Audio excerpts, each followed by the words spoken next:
in. Oh, George, we've got company.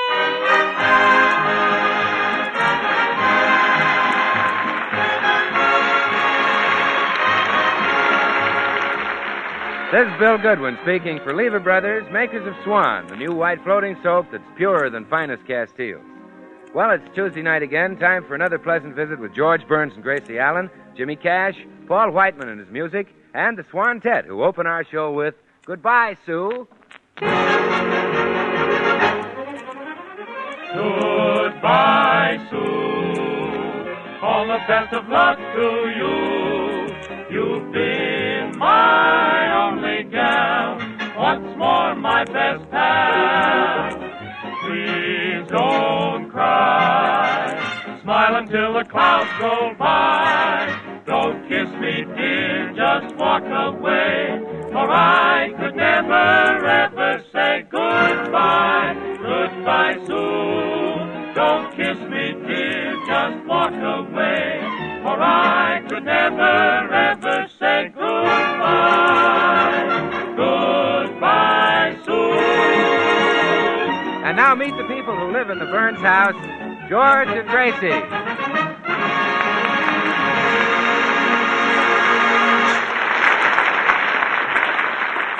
Well, it's morning at the Burns house, and as George comes downstairs, he sees Gracie about to leave.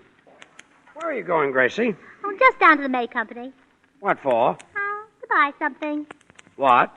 Oh, it's just a little straw and a feather, maybe a little fruit and a ribbon.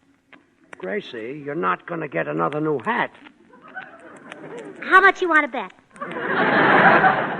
Nothing doing. You've got enough hats. I'm lucky if I get one new hat a year. Oh, but George, you don't need a hat. You're already so handsome and attractive.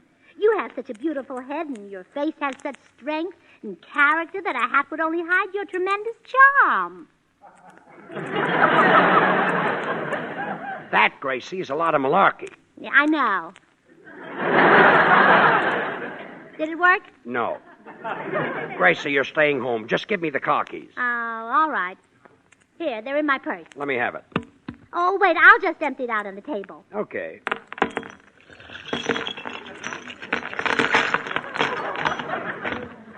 Is that all you've got in your purse? Oh, sure. I hate women who carry a lot of junk around. Gracie, what's this? The cowbell. Where'd you get it? I found it. Yeah, but why do you carry it around with you? Well, someday I might find a cow. Yeah, some farmer might have a hole in his pocket. Yeah. Oh, here's Cow a might letter drop out. I forgot to mail, George. What'd you say, dear? I said, here's a letter I forgot to mail. It's a fan letter to my favorite radio star, Mervyn Greenface. Mervyn Greenface? Yeah. Never heard of him. Haven't you ever heard the girl who says, give me a package of Beeman's Pepsi and chewing gum, please? Yeah. Well, Mr. Greenface is the fellow who gives it to her.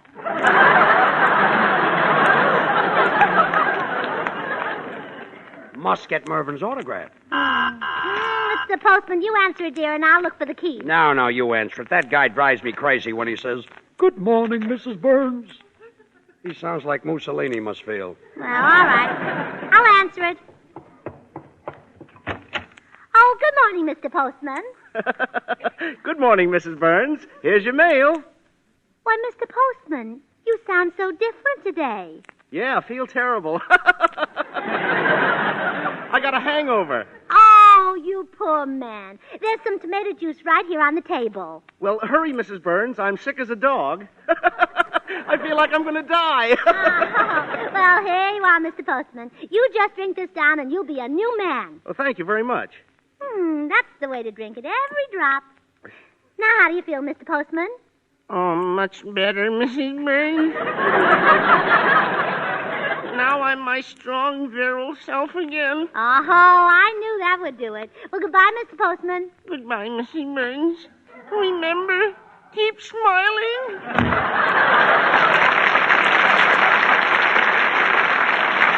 Oh, dear. Here's the mail, a letter for you. Thanks. Say, it's lucky you didn't take the car out before this notice came. The insurance is lapsed. Oh, you mean we carry insurance on our automobile? Of course we do. Well, that's a wonderful idea. We collect every time the motor dies, huh? Yes. Look, I'm going down. I better run downtown and take care of the insurance. And I want you to remember, don't touch the car until I get it straightened out. All right. Oh, hello, George. Goodbye, Tootsie. Gee, Gracie, has George got a chip on his shoulder? No, that's padding. The tailor tries to make him look healthy. Well, Gracie, the reason I rushed by, you know that cute little hat you were looking at the May Company? Yes? It's been reduced. No. Yes. It was $7, and now it's only $6.95.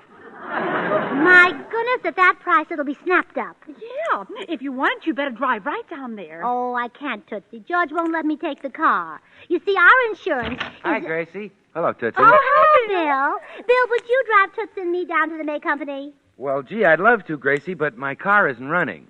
Your car was all right last night, Bill. I saw you parked on that dark street.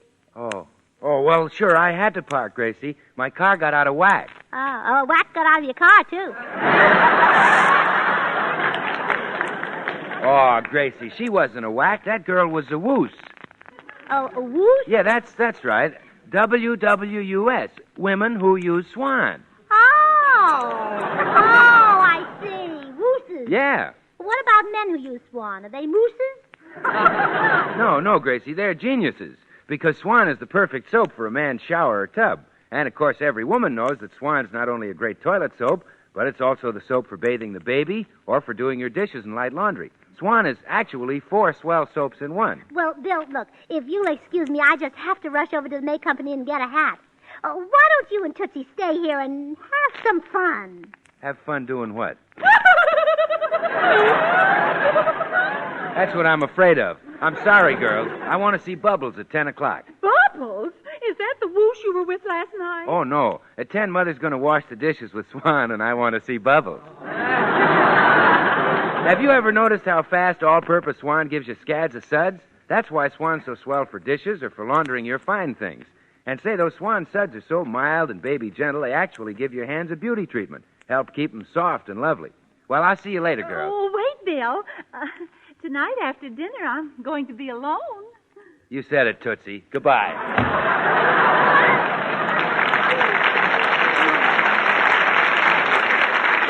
Tootsie, come on. Let's take our car, even if it isn't insured. Nothing can happen. I'm a wonderful driver. Of course you are. Why, when I drive down the street, the other drivers pull up on the sidewalk to watch me. Yeah, I know, but if George said you couldn't drive... Wait a minute. He didn't say you couldn't drive. Come on. Okay. Oh, but wait, Gracie. I have one weakness. I just can't back out of a garage. Oh, I'll back out for you. Come on.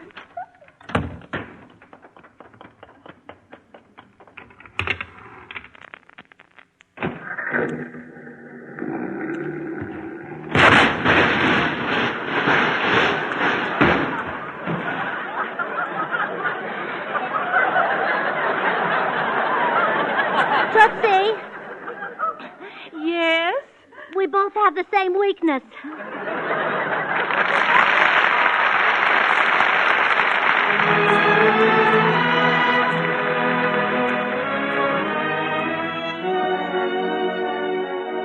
This is Paul Whiten. Walter Donaldson, composer of such hits as My Blue Heaven, comes up with another swell tune, Nevada, and here it is.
After wrecking the car, Gracie and Tootsie went back into the house, where they're now trying to figure out some way to soften the blow for George. Oh, Gracie, George will be furious. He can't help but notice the broken fenders. Yeah. And even if he doesn't, when he starts to drive, he's almost certain to miss the back wheels.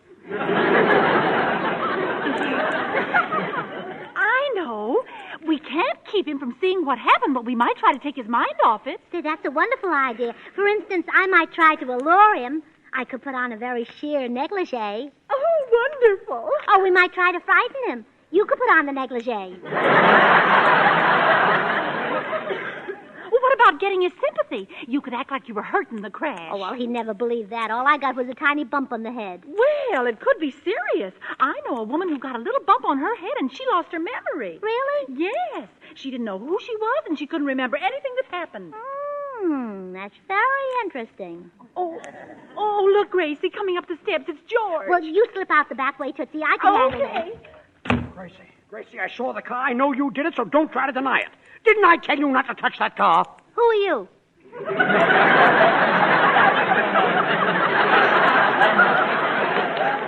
Who are you and what are you doing in this house? Why, I live here. Then what am I doing in this house? For Pete's sake, what's wrong with you, sweetheart? How dare you call me sweetheart, stranger? Stranger, have you gone crazy? I don't know. There was a crash. I hit my head. That's all I remember. You hit your head? And you don't remember me? I don't even know your name. Amnesia, that's what it is. Amnesia. How do you do, Mr. Amnesia?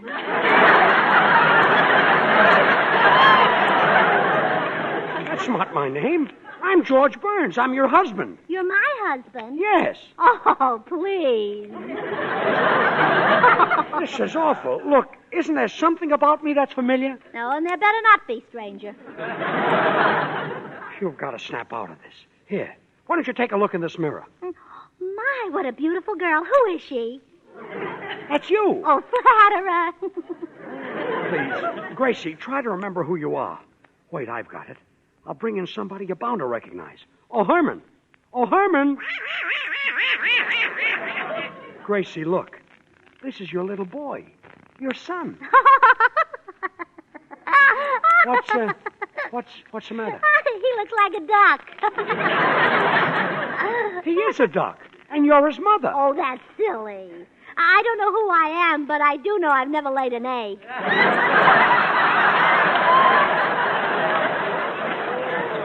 This is awful. Herman, say something to your mama. Doesn't that bring back anything to you, Gracie? Don't you remember how you always protected him when I got sore? Don't you remember how you always kept me from serving him for dinner? No, I don't. Your mother has lost her memory, Herman. Try talking to her just once more. I'm sorry, but I've never seen him before.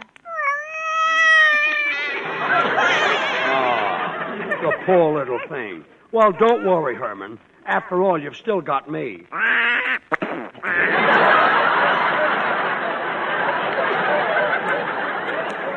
Well, I asked for it. Look, Gracie, just sit down here and rest. I'll go and call a doctor.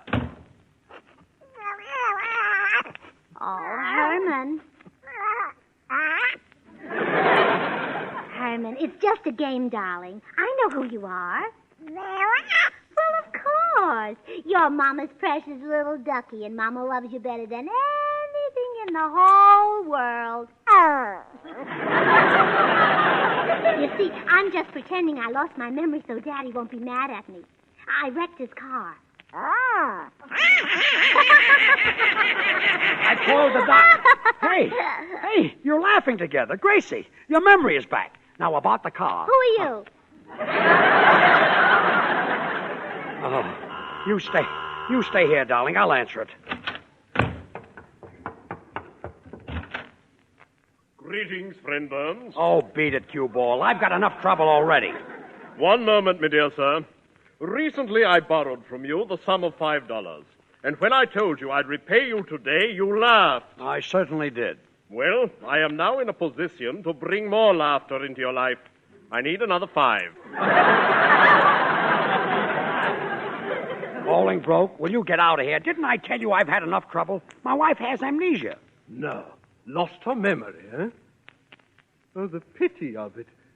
And to think that only yesterday she borrowed $5 from me. That's a lie. Oh, well, nothing ventured, nothing gained. Look, Bolingbroke, why don't you go in and talk to Gracie? If you can bring back her memory, I'll give you $50. 50 crisp, verdant dollars? Where is she? Right in that room. I shall call you the moment success crowns me efforts.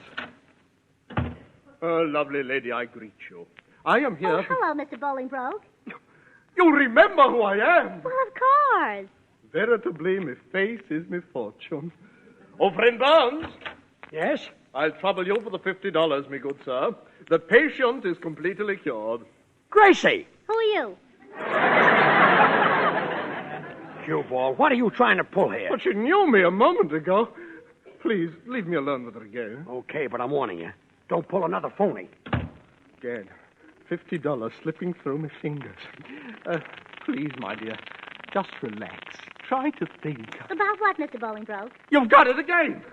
I always had it. Barnes, come in here. Speak to her. Gracie! Who are you? Get out of here, you trick!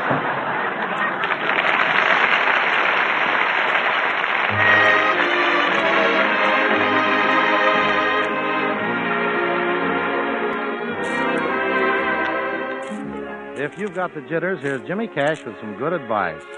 Don't worry. Okay, Jimmy?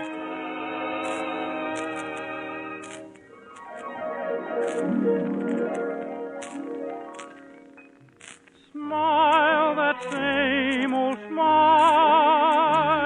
and don't worry, even though the skies are gray. Beyond the dark horizon, a rainbow's all aglow. The one we had our eyes on a little while ago.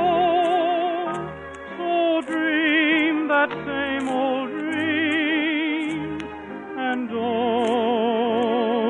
worry.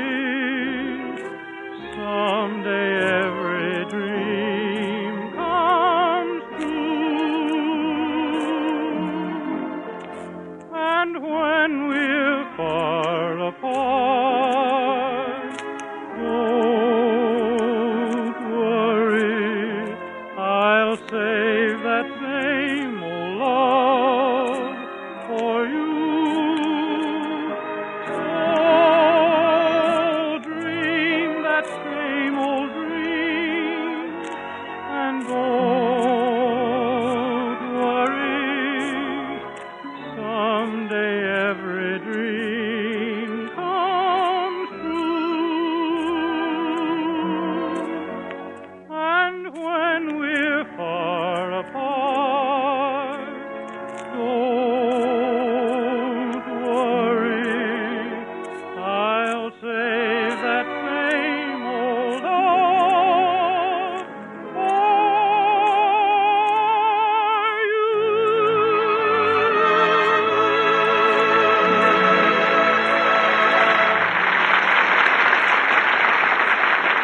Well, the psychiatrist finally arrived and is now talking to George about Gracie's amnesia. Now, Mr. Burns, if we can just stimulate your wife's memory, perhaps we can effect a cure. Tell me, what did she do before she was married? We were in vaudeville together. Ah, that may be it. Can you remember your old act?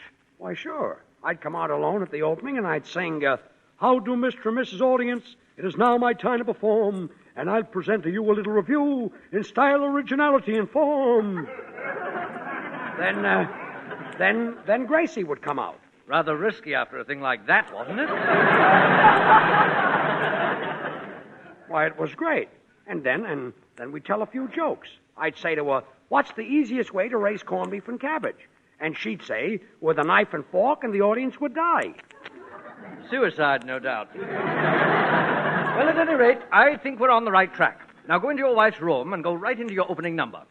may bring her memory back as suddenly as she lost it. Swell, Doc. Gee, I hope it works. How do, Mr. and Mrs. Audience? It is now my time to perform, and I'll present to you a little review in style, originality, and form. Well? Who are you? I'm your husband. Don't you remember our old vaudeville days? Don't you remember that we got married while we were playing Poughkeepsie? Oh, you must have the wrong girl. I don't know how to play Poughkeepsie. Gracie, I'm talking about the stage. Don't you remember that your father sent you to dramatic school at the age of 8? My, I had a young father, didn't I? Gracie, what's the easiest way to raise corned beef and cabbage? Oh, well, now you're just being silly.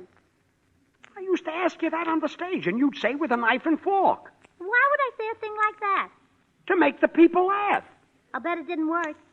Well, I give up. I'll be back in a little while. Any luck, Mr. Burns? None at all. She keeps asking me who I am. She doesn't even know I'm her husband. Possibly you could recall her honeymoon to her. If you could make her remember those glorious 2 weeks or 3 weeks or whatever it was. Doc, we were in vaudeville. It was a half a day. Oh, I see. Well, no matter. That's something a woman always remembers, even if it's only subconsciously. You've got to bring that honeymoon back. Okay, I'll try. Gracie, I want you to think very hard. Does the Hotel St. Elmo mean anything to you? The Hotel St. Elmo. Yes. A little hotel in a small town. Yes. Red carpeting on the stairs. Yes. Room 206. That's right. A man. I remember a man. That's it. Who are you? Oh, Gracie, don't you remember? I was the man in your hotel room. You were? Yes. Ouch. Well, next time don't get so fresh. This is murder. It's no use, Doc. The honeymoon didn't work either. Well, don't give up, Mr. Burns. There must be a way. Do any members of her family live here? No, but here's an album full of their pictures. Good. Take it into her and let her look at them. Okay. Gracie, I've got some pictures to show you. Look, here's your sister Bessie. Oh, I like her. What a sweet, shy, old-fashioned girl. Yes. And I like the sailor whose lap she's sitting on. Yes. And I like the Marine who's sitting on her lap. Yes. Do you remember her? No. Well, here's a picture of your brother Willie's grammar school graduation class. He's the one on the end of the front row. Oh, my, doesn't he stand out? The rest of the class is just ordinary, but he looks so distinguished with his cigar and gray hair. Great kid. Remember him? No. But you must remember they're your brother and sister. Well, how do I know they are? Because I told you so. Who are you? Oh, what's the use? Well, Doc, that one. Oh, hello, Bill. Hey, George, what's the trouble? What's the doctor doing here? Oh, Gracie's got amnesia. She bumped her head that made her forget that I'm her husband. Well, let her alone, George. If you cure her, she'll only hit herself on the head again. Bill, this is serious. Really? Oh, well, don't worry, George. I'll bring Gracie's memory back. I'll just mention Swan and remind her it's the new white floating soap that's 4 swell soaps in one. The soap for dishes, for light laundry, for hands and face, or for bathing the baby. Purer than finest Castiles, too. I'll bring her memory back. You seem quite confident, young man. Are you a psychiatrist? Am I a psychiatrist? Mayo brother? No, Lever Brothers. Oh. Come on, George. Hi, Gracie. Well, hello, good-looking. Say, I'll bet the girls are crazy about you. And you thought she wouldn't know me. I'm still not convinced. Go ahead, Gracie. Tell them about Swan soap. What's that? What's that? Oh, Gracie. Listen. What's white and floats and is swell for bathing the baby? A big fat nurse? No, Gracie. It's Swan. Swan's wonderful for bathing the baby because it's so mild and sudsy. And if it's so mild and gentle, it's kind to a baby's tender skin, then Swan's great for anybody's hands and face, tub or shower. Now, do you remember Swan? Uh-uh. Gracie, I know what'll bring it back to you. You must remember this. A kiss is still a kiss? No. Swan breaks in two with a twist of the wrist so you can use half in the kitchen for dishes and light laundry and half in the bathroom for your hands and face. Oh, I like the other song better. Oh, this is terrible. Gracie, I can understand you forgetting who you're married to. I can understand you forgetting your friends. But how can you forget that glorious white stuff you wash with?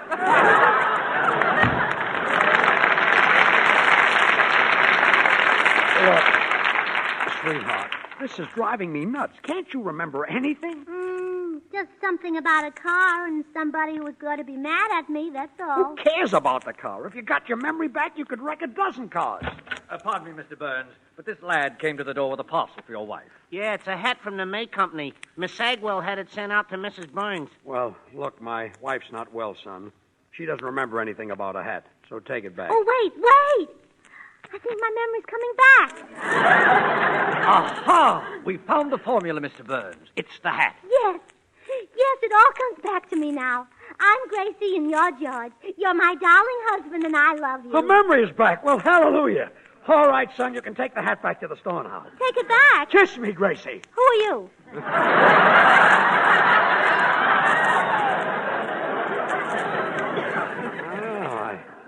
I think I see when the hat leaves, the memory goes with it. Son, bring that hat back again. Oh, yes, my memory's coming back again. You're my husband and I love you. Pay him for my hat, George. Who are you?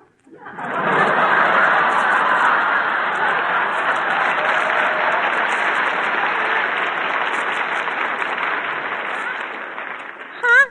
What am I doing here? Well, you live here, sweetheart. How dare you call me sweetheart, stranger? Oh, yeah.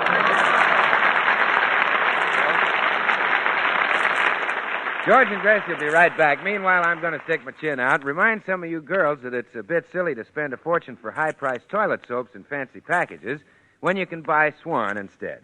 Just try Swan for your hands and face, for your bath. Remember, doctors recommend Swan for babies, so you know Swan must be mild and gentle. And when it comes to loads of creamy, smooth lather, Swan will give you all you need and then some. So why not help yourself to a beautiful complexion and save money doing it? Buy Swan, the soap that's purer than finest Castiles. A great buy anytime, an even greater buy in wartime. Well, here they are again, George and Gracie. Well, folks, this ends our season. This is our last show. Yes, now we're going out to play some army camp. But I'll be back on the air again for Swan in 8 weeks. And I'll be with you, Gracie. Who are you? Mervyn Greenface. Good night. The makers of Swan, the new white floating soap, join George and Gracie, inviting you to tune into your CBS station when we return to the air on August 31st. Meantime, we'd like to wish you a very pleasant summer. Don't forget to listen to Swan's other show, Tommy Riggs and Betty Lou, every Friday night over another network. Now, this is Bill Goodwin saying, well, I, Swan, how about you? Good night. This is the Columbia Broadcast.